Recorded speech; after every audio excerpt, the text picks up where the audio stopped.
السلام عليكم ورحمة الله تعالى وبركاته. اليوم سنقدم لكم تفسير حلم الميت في المنام. على الرغم من الحزن المرتبط بالموت، إلا أن رؤيا الشخص المتوفى في المنام تعد من أجمل الرؤى التي يمكن أن يراها الشخص في منامه. وقالت مفسرة الأحلام في حديثها: إن الميت إن رؤية الميت في المنام تمثل وتجسد حال صاحب المنام والواقع الذي يمر به أو يعيش فيه، أو بشارة لصاحب المنام بالأمور التي يتمنى تحقيقها. وقد تكون بشارة بالخروج من الضيق الذي يمر به، وأجمل البشارة تأتي مع الشخص الميت في المنام. في رؤيته قد تشير إلى خروج من كرب أو فك بعض الأمور المعطلة، أو حدث مبهج سوف يحدث لصاحب المنام، كزواج وحج وعمرة وإنجاب ووظيفة. كما أوضحت بعض التفسيرات عن رؤية المتوفى في المنام وخير البشارات التي يمكن أن يحملها الميت لصاحب المنام كما يأتي. وعكس ما يروى معظم التفسيرات عن رؤيا المتوفى، فإن قول الميت في المنام إنه حي ولم يمت هذا دلالة على أنه حي عند الله بمنزلة الشهداء. فهذا قول ومعتقد خاطئ، لأن قول الميت إنه حي ولم يمت فذلك يعود على صاحب المنام نفسه، إما بالبشارة له أو بالتحذير له. فقد يشير إلى أن هناك أمرا يخص صاحب المنام انقطع وانتهى، وسوف يحيى هذا الأمر من جديد في حياة صاحب المنام. فقد يأتي بالبشارة فإذا فقد الشخص مشروعه أو وظيفته أو أمر ما يتمناه وتعطل معه، ويأتي له ميت في المنام يقول له إنه لم يمت، فيبشر صاحب المنام إنه سوف يعوض عما فقده، وسوف يعود له تجارة مفقودة أو مال مفقود أو موضوع معطل. وإذا كان صاحب المنام مر بأزمات أو مشكلة ما في الماضي، وتوافقت هذه الأزمة لفترة من الزمن، وجاء له الميت قال له أنه حي لم يمت، فقد يعني إحياء المشكلة أو الأزمة من جديد. وتفسير رؤيا يعني أن من أجمل الرؤى، وعلى عكس ما يعتقد الكثيرين أن رؤية الميت في صورة جميلة وجيدة دليل على حسن حال الميت عند ربه، بل بالعكس تدل على حسن وتحسن حال الشخص صاحب المنام. فإذا كان صاحب المنام يمر بمشكلة أو أزمة أو أمور معطلة، فرؤية الميت في صورة حسنة يعني تحسن أحوال صاحب المنام للأفضل. حين يرى الرؤيا تتحسن أحوال صاحب المنام بعدها للأفضل.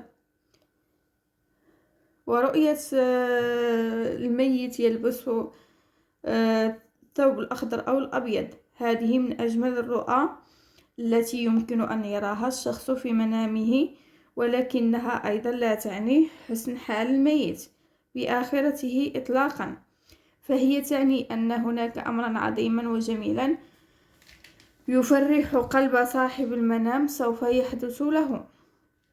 فإذا رأى صاحب المنام الميت يلبس ثوبا أخضر أو موجودا وسط خضرة أو أشجار أو يمسك مصحف، فيدل أن صاحب المنام سوف يحج أو يعتمر أو يستقرب إلى الله أكثر أو يحمل علما رفيعا.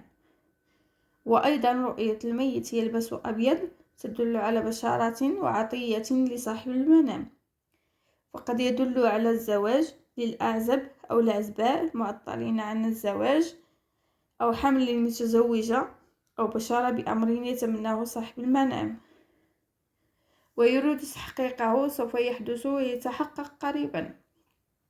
على عكس ما يعتقد البعض أن قول الميت حق في المنام ويؤخذ ذلك على إطلاقه، ففي بعض الحالات فقد يؤخذ على إطلاقه إذا كان الميت يبشر بشيء أو حدوث شيء جميل سوف يحدث هذا الأمر كما هو. فإذا قال الميت إنك ستتزوج فسوف تتزوج، طال الزمن أم قصر. وإذا قال لك إنك سوف تحصل على وظيفة فسوف تحصل عليها، وإن لم تحصل عليها فسوف تحصل على ما هي أفضل. فإذا كان قول الميت يخالف العقل والمنطق والشرع فلا نأخذ به على الإطلاق. وهناك تكون شفرات المنام يجب رؤيتها على مفسر الأحلام. يبلغك الرسائل المقصودة. وقول الميت للحي في المنام هي رسالة للحي صاحب المنام وليست للميت. ويقول البعض إن عطاء الميت خير وأخذه شر، يعني إذا جاء وأعطاك شيئا فيكون خيرا لك، وإذا جاء عندك الميت في المنام وأخذ منك شيئا فسيكون شر عليك أو مذموم فهذا قول غير صحيح. فعطاء الميت ليس خيرا بشكل مطلق، وإنما قد يحمل خيرا، وذلك نحدده حسب سرد رموز المنام أو حسب ما يعطيه المتوفى. وقد يحمل عطاء الميت شر مثل أعطائه لحمة في المنام، فذلك دليل على الموت. أما أخذ الميت شيء في منام فذلك ليس أمرا مذموم، فقد يدل على الخير، فقد يشير إلى أنه يأخذ عنك الكرب والبلاء أو حمل زائد ومتاعب على صاحب المنام. وقد يحمل الشر، وذلك نحدد حسب رموز المنام. فأخذ الميت ليس مذموم كما يعتقد البعض. وهناك بعض الرؤيا المكررة التي تمر علينا جميعا من وقت إلى آخر، ومن هذه الرؤيا المكررة هي رؤية الميت في المنام التي تظهر لدى الكثير من الناس في أحلامهم، ويكون لها العديد من الدلالات والتفسيرات المختلفة. تعد من الرؤى التي يراها العديد من الأشخاص خلال منامهم. وقد يكون سبب هذه الرؤيا هو السياق الرائي للمتوفى، أو ربما تكون رسالة لصاحب المنام وعليها الاستجابة، وتختلف التأويلات حسب ما يراه الحالم من تفاصيل في المنام، وكذلك حالته الاجتماعية والنفسية والظروف. وسوف نوضح لكم كل ما يرتبط بتلك الرؤية من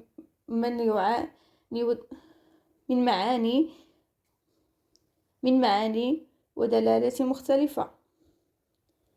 إذا شاهد الرائي ميت يعرفه يموت مرة أخرى ويبكي عليه بلا صراخ في الحلم، دل على عقد قران أحد أفراد عائلته، يعني الزواج. عندما يرى النائم أنه يبكي على شخص ميت يعرفه في المنام، علم على دخول الفرح والسرور على أهله وأهل منزله. أما في حال رؤيا النائم ميت يموت مرة ثانية في الحلم، دلالة على وفاة أحد أقربائه. بينما ترمز رؤية شخص ميت يموت مرة أخرى دون إقامة جنازة في المنام لهدم بيت صاحب الحلم. إذا رأى الحالم ميت يضحك في المنام، دل على وجود المتوفى في منزلة رفيعة في الآخر. أما في حال شاهد النائم أن الميت يتكلم معه في المنام، علامة على صدق حديث المتوفى الذي سرده على الحي قبل مماته. ورؤية وجه الميت لونه أسود في الحلم دلالة على موت المتوفى وهو على معصية والله أعلم. عندما يرى النائم أنه يصل على شخص ميت، يدل على حصوله على مال وفير خلال الأيام المقبلة. والميت الذي يظهر في الحلم يدل الانتصار على العدو قد يكون ظهور الميت في الحلم هو نتيجة الشعور بالحنين من صاحب الحلم لهذا الشخص المتوفى وحاجته إلى رؤيته، وفي هذه الحال لا يكون لها تفسير. لو جاء الميت يخبر الحي أنه سعيد ومسرور فإن هذه الرؤية تدل على سعادة الميت في الحياة والآخرة. أما لو جاء الميت حزين ويبكي في الحلم فهو يدل على أنه بحاجة إلى الدعاء أو الصدقة الجارية حتى تنفعه في حياته ومماته.